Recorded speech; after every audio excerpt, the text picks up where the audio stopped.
ইসাহাকের কাহিনী। আব্রাহামের বিশ্বাস পরীক্ষার পর তার স্ত্রী সারা মারা গেলেন। আব্রাহাম ও তার পুত্র ইসাহাক খুব মানসিক কষ্ট পেলেন। আব্রাহাম একটা জায়গা কিনে সেখানে তার স্ত্রীর কবর দিলেন। দিনের পর দিন আব্রাহামের বয়স বাড়তে লাগল। ঈশ্বর আব্রাহামকে একবার বলেছিলেন যে তার বংশ আকাশের তারার মতো হবে, সহজে গোনা যাবে না। আব্রাহাম কিন্তু ঈশ্বরের এই কথা ভুলে যায়নি। তিনি মনে মনে আনন্দ পেতেন যে তার থেকে এক মস্ত বড় জাতি উৎপন্ন হবে। ঈশ্বরের প্রতিটি কথা তিনি বিশ্বাস করতেন। আব্রাহাম একদিন ভাবলেন তার যথেষ্ট বয়স হয়েছে, যে কোনোদিন তিনি মরে যেতে পারেন।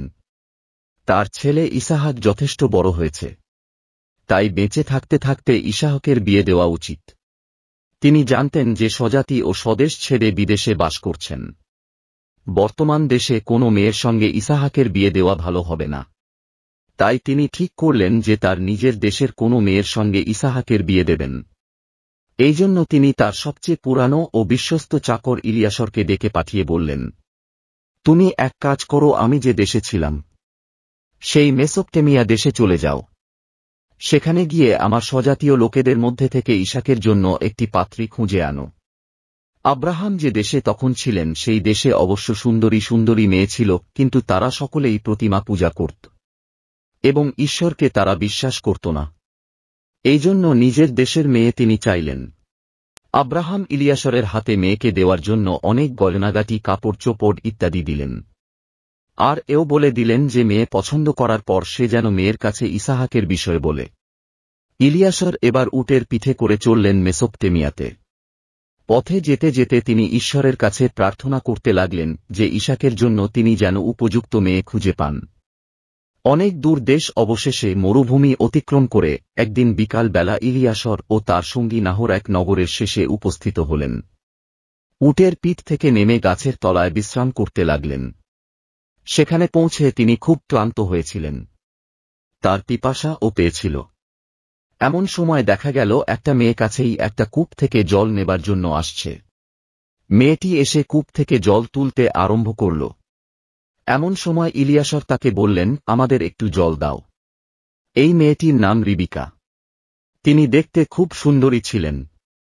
মনে তার ভীষণ দয়া হল ও সঙ্গে সঙ্গে বৃদ্ধ ইলিয়াসর ও তার সঙ্গীকে ঠান্ডা জল দিলেন।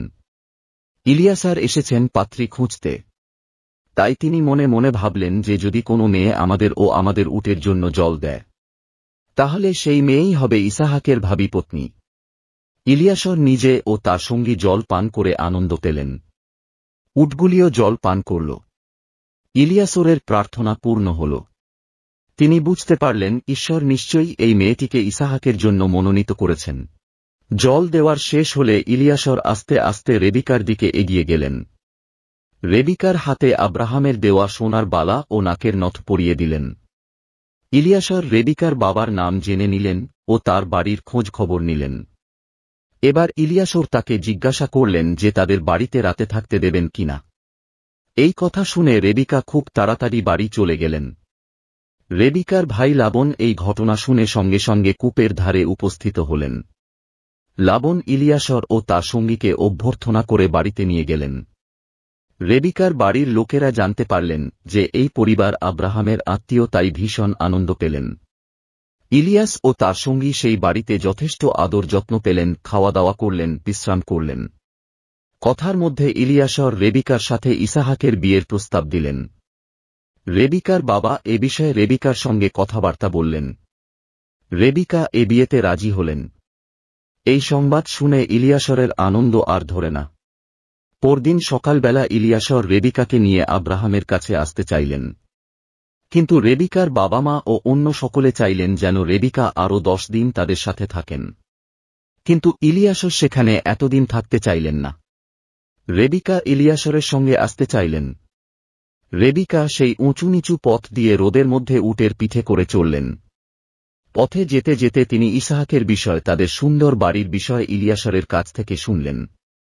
তারপর যেতে যেতে অনেকদিন পরে তারা আব্রাহামের বাড়ির কাছাকাছি এলেন। তখন সন্ধ্যা হয়ে এসেছে। ইসাহাক মাঠে বেড়াচ্ছেন ও ঈশ্বরের বিষয় ভাবছেন।